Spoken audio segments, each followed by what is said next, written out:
Hey guys, quick video for you on how you can possibly connect your Sonos 5 to your TV. So important things to know is that Sonos 5 can be connected through the Bluetooth like Era 300.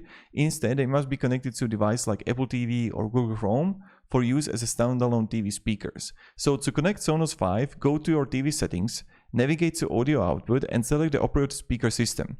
So if you have it like Sonos 5 connected through the Apple TV, and this is something how it's going to be done. Now, of course, when I'm gonna look here on the Samsung TV Bluetooth, this is how it's going to look like, and this is how it's possible to connect it. So this is not a standard Bluetooth kind of thing. You have to connect it primarily through the Apple TV.